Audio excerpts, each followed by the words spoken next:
बार पूर्व में भी चर्चा हुई थी कि क्या ये चौहान स्क्वायर 2018 में कोई रंग दिखाएगा, क्योंकि मुझे एक उम्मीद थी कि जिस प्रकार की कदमताल आपकी भारतीय जनता पार्टी के साथ है, जिस प्रकार की सहजता के साथ आपने पार्टी के नेतृत्व को सजोया है, आपको एक और कार्यकाल मिलने की पूरी संभावना थी और वो संभावना सच साबित हुई। तो अब आपको क्या लगता है कि नए कार्यकाल में आप क्या चुनौतियां हैं और क्या उपलब्धियां हैं जिनके साथ आगे बढ़ना चाहते हैं? सबसे पहले तो मैं वो खुशनसीब व्यक्ति हूं जिस पर मेरे पार्टी के संगठन ने, प्रदेश नेतृत्व ने और केंद्रीय नेतृत्व ने विश्वास करते हुए सर्वानुमति से मुझे पुनः प्रदेश अध्यक्ष की जिम्मेदारी सौंपी। मैं आभारी हूं मेरे पार्टी के वो लाखों कार्यकर्ताओं का, जिनके स्नेह के कारण ही मुझे कार्यकर्ता परिवार की, भाजपा परिवार की मुखिया की ये जिम्मेदारी सौंपी गई है।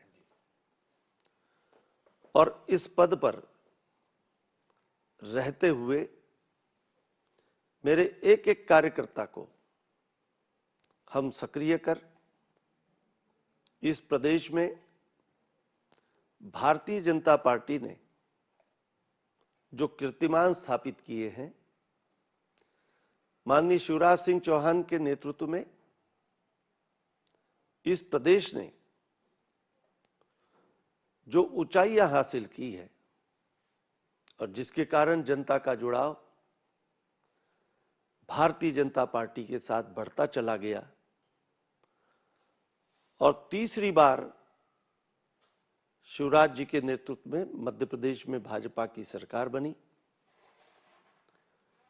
चौथी बार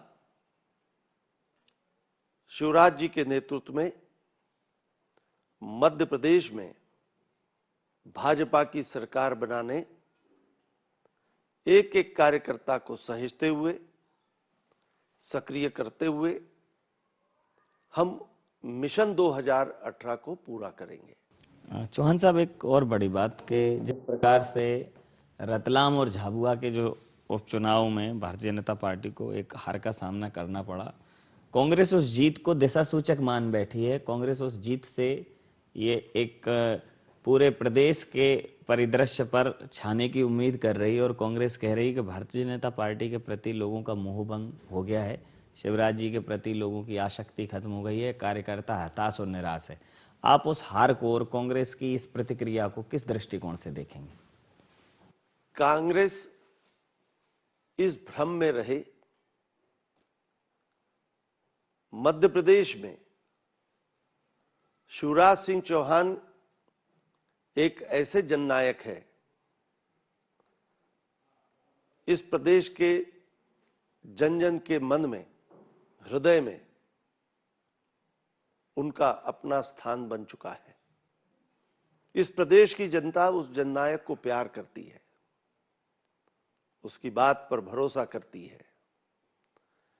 रतलाम झाबुआ, यह सीट देश आजाद हुआ तब से 16 बार वहां पर लोकसभा के चुनाव हुए।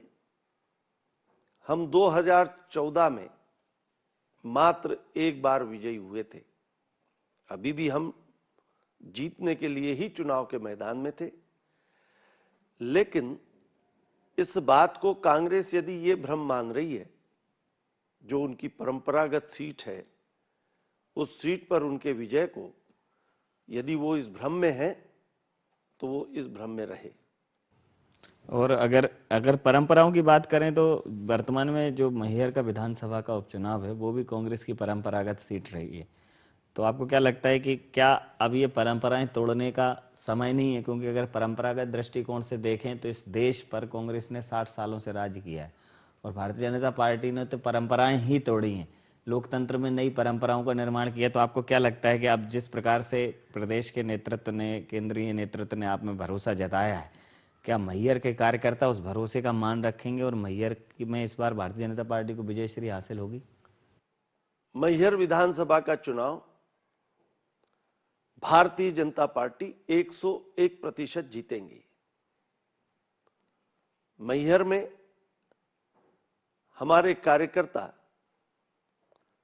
पूरी ताकत और शक्ति झोंककर पार्टी को विजयश्री दिलाने के काम में जुट गए हैं और हमारे मध्य प्रदेश में मैहर भारतीय जनता पार्टी के खाते में डली हुई विधानसभा की सीट आप 16 फरवरी को देखेंगे। जिस प्रकार से कांग्रेस आरोप लगा रही है कि जीत के लिए या रतलाम झाबुआ की हार के नतीजों से बौखलाई हुई भारतीय जनता पार्टी किसी भी स्तर पर जाकर विजयश्री हासिल करना चाहती है, और जो नारायण त्रिपाठी जी जिनको भाजपा की रीति नीति में कोई विश्वास नहीं है, पंचनिष्ठा में कोई विश्वास नहीं है, एक ऐसे नवागत व्यक्ति को आपने टिकट दे दिया, जबकि वहाँ जो वर्षों से कार्यकर्ता काम कर रहे थे वो हाशिए पर हैं। आपको क्या लगता है कि नारायण त्रिपाठी जी आपके लिए नवागत हैं, उनका भारतीय जनता पार्टी की रीति नीति में विश्वास नहीं है, वो किसी लालच से, किसी सत्ता लोलुपता के चलते आपके साथ शामिल हुए? कतई नहीं। नारायण त्रिपाठी जी का कांग्रेस से मोह भंग हो चुका था और नारायण त्रिपाठी भारतीय जनता पार्टी में उस समय में शामिल हुए थे जब मिशन 282 दिल्ली में भाजपा के स्पष्ट बहुमत की सरकार के लिए एक एक लोकसभा की सीट जीतने के लिए भारतीय जनता पार्टी कटिबद्ध थी। उस समय में सतना लोकसभा के चुनाव में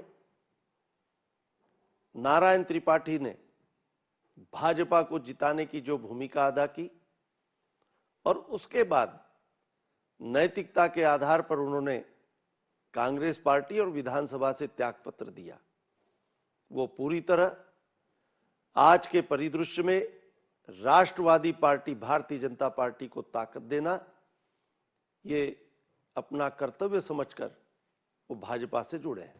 तो उनके नाम पर जब मोहर लगाई गई टिकट को लेकर, तो कार्यकर्ताओं में किसी प्रकार का कोई असंतोष, किसी प्रकार का कोई रोष नहीं है? कार्यकर्ता पूरे प्रयास मतलब पूरे मनोयोग से जुटेगा, पूरी क्षमता से जुटेगा, पूरे प्राण से जुटेगा, क्योंकि भारतीय जनता पार्टी का कार्यकर्ता जहां जुट जाता है वहां विजयश्री मिलती है और जहां हताश हो जाता है वहां असफलता हाथ लगती है।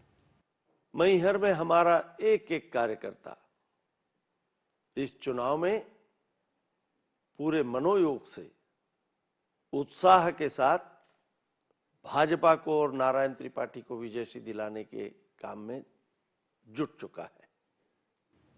कांग्रेस कह रही है कि आपने दल बदलू को टिकट दिया, जबकि हालांकि उन्होंने खुद इसका एक उदाहरण दिया, लेकिन वो ये कह रहे हैं कि जो उनके प्रत्याशी हैं मनीष पटेल, वो मूलतः कांग्रेसी परिवार से ताल्लुकात रखते हैं।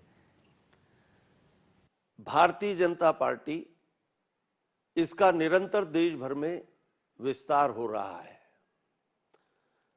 कांग्रेस देश का एक डूबता जहाज है। इस पार्टी के साथ रहकर देश का कल्याण नहीं हो सकता, देश का भला नहीं हो सकता, देशवासियों का भला नहीं हो सकता।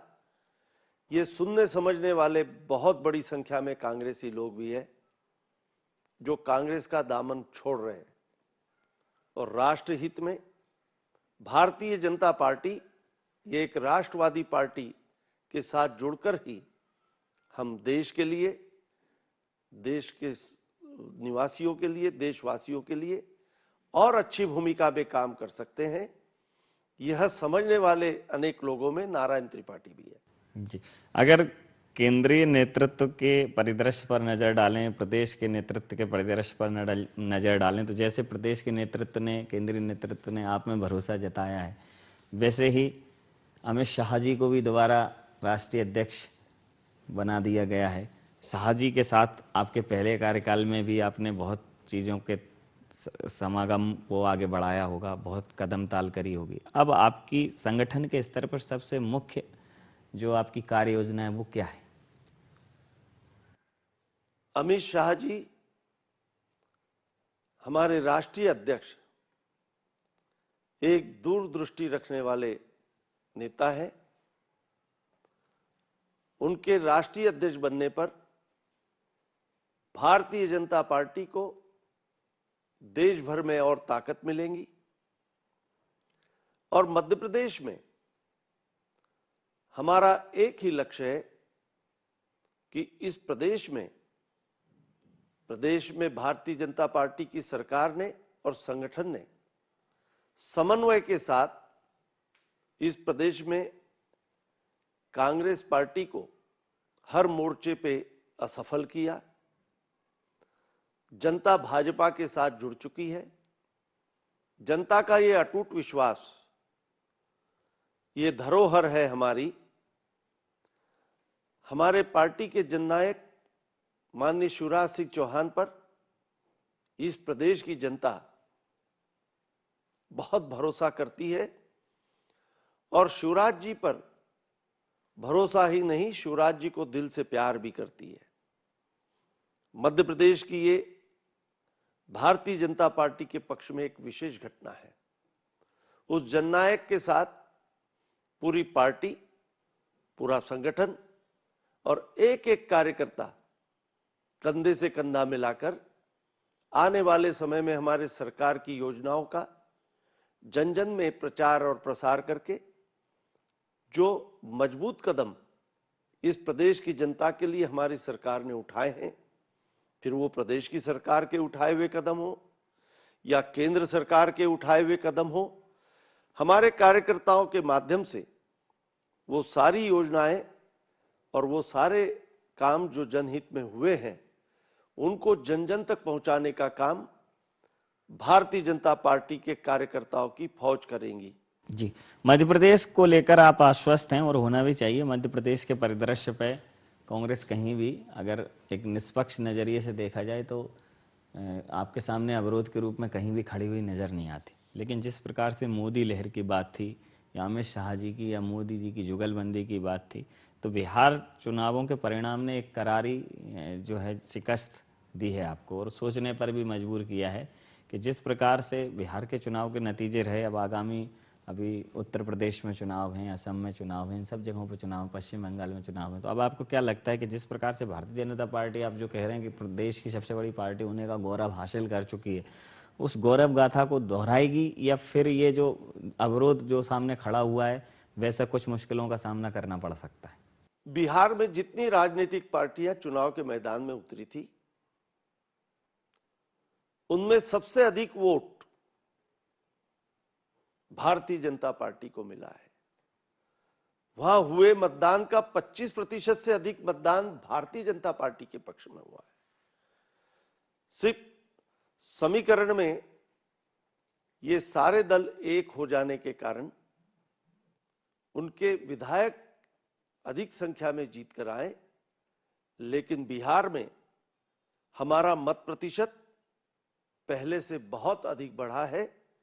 भाजपा ने अकेले चुनाव लड़ते हुए 25% से अधिक मतदान भाजपा के पक्ष में हुआ है। हमारा वोट बहुत बड़ा है।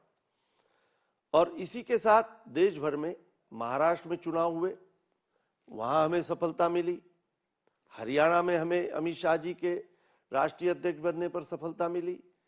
झारखंड में हमें सफलता मिली। जम्मू कश्मीर में हमें सफलता मिली। और आने वाले समय में भी देश के अनेक राज्यों के होने वाले चुनाव में भाजपा की ताकत और शक्ति बढ़ी हुई आप देखेंगे। तो आप बिल्कुल आश्वस्त हैं कि भारतीय जनता पार्टी जो केंद्रीय नेतृत्व है वो अपनी शक्ति का प्रसार करेगा। आप इस शक्ति के प्रसार में कहीं ना कहीं जो संगठन है उसकी एक महत्वपूर्ण भूमिका है। भारतीय जनता पार्टी कहती भी है कि चाल चरित्र और स्वच्छता की राजनीति करती है, कैडर बेस्ड पार्टी है, पार्टी विद डिफरेंस है। इस डिफरेंस को आप अपने कार्यकाल में किस तरीके से परिभाषित करेंगे? क्या ऐसा आखिर आप करने जाएंगे जिससे ये डिफरेंस अलग थलग दिख सके, जिससे ये डिफरेंस एकदम स्पष्ट दिख सके कि ये वो पार्टी है जो अन्य पार्टियों से अलग है? भारतीय जनता पार्टी जिस संस्कारों के साथ हम जनप्रतिनिधि के रूप में या नेता के रूप में भाजपा में काम करते हैं, हमारा व्यवहार, हमारा चरित्र, हमारी कार्यशैली, हमारी शुचिता, हमारी पारदर्शिता, यह सब भारतीय जनता पार्टी के गहने हैं। और इन सब को सहेजते हुए नेता से लेकर तो कार्यकर्ता तक हम सब का व्यवहार समाज के अनुकूल हो, मधुरता का हो, अपनेपन का हो। हमारा कार्यकर्ता या हमारा नेता जब जनता के बीच पहुंचे तो जनता में एक मैसेज जाए, संदेश जाए कि कोई हमारा अपना हमारे बीच आया है। ये आपकी प्रमुखता रहेगी कि जनता और कार्यकर्ता और जनता और सरकार के बीच की जो दूरी है वो कम से कम हो और जनता आपके कार्यकर्ता को, आपके सरकार के नुमाइंदे को अपने बीच का आदमी समझे। शिवराज जी ने ये छवि स्थापित की है। शिवराज जी की छवि को धूमिल करने का भरसक प्रयास किया गया, कई व्यक्तिगत आरोप लगाए गए व्यापम से लेके कई मुद्दों पर, और अभी भी कांग्रेस ये कह रही है कि शिवराज जी का जो जादू है वो न सिर्फ कार्यकर्ताओं से उतरा है बल्कि प्रशासनिक स्तर पर भी उनकी पकड़ बहुत ढीली है। तभी वो कहते हैं कि अब मैं डंडा लेके निकला हूं। इसका क्या आशय है? इसका आशय यही है कि कांग्रेस अभी भी बेहोशी में है और कांग्रेस का बेहोशी में रहना हमारे लिए लाभकारी है। वो इसी मुगालते में रहे, कांग्रेस इसी प्रकार के मुंगेरी लाल के सपने देखती रहे, हमको कोई आपत्ति नहीं है। हम तो अपने मंजिल की तरफ हमारे जननायक के साथ कंधे से कंधा मिलाकर आगे बढ़ते रहेंगे। ये प्रदेश नई ऊंचाइयों को जो हासिल कर रहा है, ये सरकार जिसने कई कीर्तिमान स्थापित किए, हम नहीं कहते, जमाना कहता है। आज मध्य प्रदेश को चौथी बार कृषि कर्मण पुरस्कार मिलना, यह किस बात का द्योतक है? कांग्रेस को हमारे प्रदेश के उन्नति के रास्ते पे चलने से भी दर्द और तकलीफ है। उन्होंने तो राजनीति से अलग हटकर जो हमारे प्रदेश ने नए नए आयाम हासिल किए हैं, इस प्रदेश के वासी होने के नाते, इस प्रदेश के नागरिक होने के नाते कहीं तो किसी प्लेटफॉर्म से कहे कि कांग्रेस के दौर में इस प्रदेश में अंधेरा रहता था, 4 घंटे भी बड़े मुश्किल से बिजली मिलती थी। आज मध्य प्रदेश के 35,000 गांव 24 घंटे बिजली से रोशन हो रहे, लेकिन ये रोशनी कांग्रेस को नहीं दिखाई देती। आज कृषि उत्पादन में हिंदुस्तान में हमारे मध्य प्रदेश का डंका बज रहा है, ये कांग्रेस को नहीं दिखाई देता। हमारे प्रदेश में कांग्रेस के समय में 2003 तक 7.5 लाख हेक्टेयर भूमि में सिंचाई होती थी, जो अंग्रेजों के जमाने से लेकर तो कांग्रेस के दौर तक का आंकड़ा है 7.5 लाख हेक्टेयर। राजा महाराजा, अंग्रेज, कांग्रेस सब ने मिलाकर इस मध्य प्रदेश में 7.5 लाख हेक्टेयर भूमि को सिंचित किया था। और शिवराज जी के मुख्यमंत्री बनने के बाद इस 10 वर्ष में वह सिंचाई का क्षेत्रफल 30 लाख हेक्टेयर हो गया। कांग्रेस को वो दिखाई नहीं देता। कांग्रेस कहती है आंकड़ों की जादूगरी है, चाहे कृषि कर्मण अवार्ड हो, सिंचाई का रकबा बड़ा है, ये सब आंकड़ों की हेराफेरी है, आंकड़ों के आधार पर आप अवार्ड हासिल कर लेते। ये सांख्यिकी के आंकड़े हैं, ये आंकड़े कोई मध्य प्रदेश सरकार के आंकड़े नहीं है। जब यूपीए की सरकार थी, मनमोहन सिंह प्रधानमंत्री थे, उस समय में भी कृषि कर्मण पुरस्कार मिला है, मैं कांग्रेसियों को कहना चाहूंगा। और आप यदि इस बेहोशी में ही रहने में आपको मजा है तो ये बेहोशी आपको मुबारक। कांग्रेस को बेहोशी में रखने में निश्चित रूप से आपको ये तो बिल्कुल तय है कि विजयश्री हासिल मिल जाएगी, लेकिन ये बेहोशी कहीं ना कहीं लोकतंत्र के लिए तो खतरा है, क्योंकि अगर विपक्ष बेहोशी की स्थिति में, विपक्ष निश्चेतना की स्थिति में, वो निश्चेतना प्रदेश के विकास में भी बाधक बनती है। आपको क्या लगता है कि एक विपक्ष के तौर पर कांग्रेस के इस निश्चेतन स्वभाव को आप किस दृष्टिकोण से देखते हैं? कांग्रेस पार्टी निरंतर धीरे धीरे धीरे धीरे देश के आजाद होने के बाद इस पार्टी का लोकतंत्र पर विश्वास नहीं है। ये तो कुर्सी तंत्र के लिए काम करने वाली पार्टी है। लोकतंत्र का गला घोटकर भी कुर्सी हासिल करने का उदाहरण इसी कांग्रेस ने प्रस्तुत किया। इस देश में आपातकाल लगाया गया। लोकतंत्र से समय समय पर कांग्रेस ने खिलवाड़ किया है। भारतीय जनता पार्टी ये राष्ट्रवादी पार्टी है, नेशन फर्स्ट सेकंड पार्टी, ये सोच रखने वाली पार्टी है। और हमारे पार्टी का ये काफिला निरंतर जनता के आशीर्वाद से आगे बढ़ रहा है, कार्यकर्ताओं के परिश्रम से आगे बढ़ रहा है। आपको दोबारा जो ये अध्यक्ष का पद मिला है, इस आसंदी से अब 2018 में आपको भारतीय जनता पार्टी को विजय श्री तक पहुंचाना आपका एक लक्ष्य है। इस लक्ष्य को हासिल करने के लिए आपको भी अपनी जो टीम है उसका विस्तार करना है, उसका पुनर्निर्माण करना है, उसका संयोजन करना है, उस पूरी अधोसंरचना को एक नया स्वरूप देना है। तो इसकी कवायद कब से आप शुरू करने जा रहे हैं? इसके बारे में कोई नई सोच, कोई नया विचार? बहुत जल्द हम बैठकर निर्णय करेंगे। मैं भारतीय जनता पार्टी का प्रदेश अध्यक्ष हूं, लेकिन मेरे पार्टी की परंपरा है, हमारे यहाँ जो भी निर्णय होते हैं वो सामूहिक निर्णय होते हैं। हमारे सभी वरिष्ठ जनों के साथ बैठकर चर्चा करके, मंथन करके, और हम नए टीम का गठन बहुत जल्द करेंगे। और आने वाले 3 साल हमारी पार्टी और तेज गति से काम करे और अधिक स्पीड से काम करे, इसको हम सुनिश्चित करेंगे। स्पीड से तो शिवराज जी बहुत तेज गति से तो ऑलरेडी काम कर रहे हैं। शिवराज जी की गति बहुत तेज है। अगर एक मुख्यमंत्री के तौर पे उनके दौरों को, उनकी कार्यप्रणाली को देखा जाए तो उनकी गति बहुत तेज है।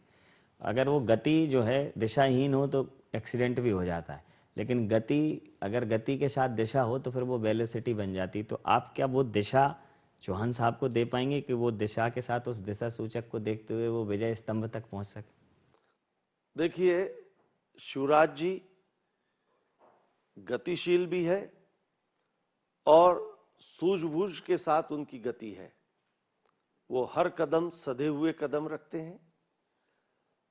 हमारे प्रदेश के हित में प्रदेश भर में उन्होंने जनता से जितना संवाद किया है, मैं ये दावे के साथ आपके माध्यम से प्रदेश की जनता को और देश की जनता को कहना चाहता हूं कि मुख्यमंत्री शिवराज जी ने मुख्यमंत्री बनने के बाद इस प्रदेश की जितनी खाक छानी है, जितने उन्होंने दौरे किए, जितने लोगों से उन्होंने संवाद स्थापित किया है, कोई ये आंकड़े संकलित करे तो इस जननेता का नाम सर्वाधिक दौरा करने में, जनता के बीच जाने में गिनीज बुक में लिखा जाएगा। निश्चित रूप से लेकिन आपने कहा है कि उनके कदम सधे हैं।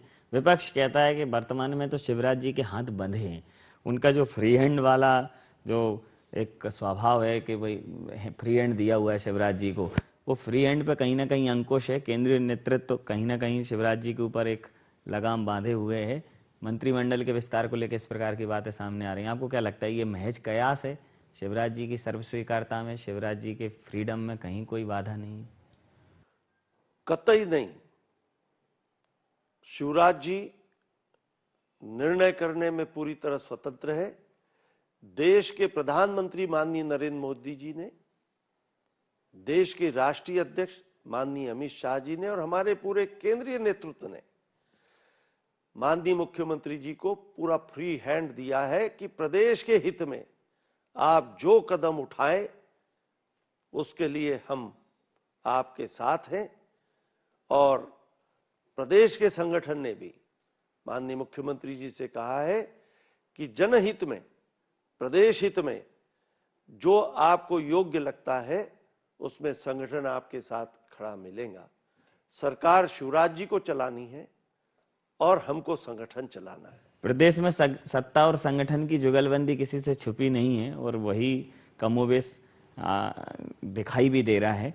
लेकिन अगर एक अध्यक्ष पद से इतर एक आम राजनेता के तौर पर, एक आम व्यक्ति के तौर पर अगर मैं आपसे पूछूं कि एक आम व्यक्ति के तौर पर आप शिवराज जी को किस दृष्टिकोण से देखते हैं, उनके स्वभाव को, उनके कार्यशैली को किस दृष्टिकोण से देखते हैं, एक चौहान दूसरे चौहान को किस दृष्टिकोण से देखता है, ये मैं पूछना चाहूंगा।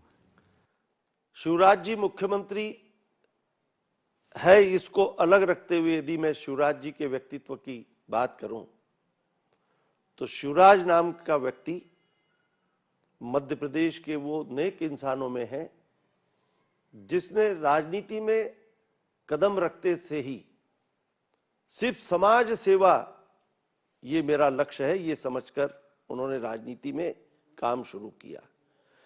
मैं आपको बताना चाहूंगा कि जब ये पहली बार विधायक बने, उस समय में माननीय पटवा जी के टीम में युवाओं को मंत्रिमंडल में शामिल करने का प्रस्ताव शिवराज जी के पास भी गया था।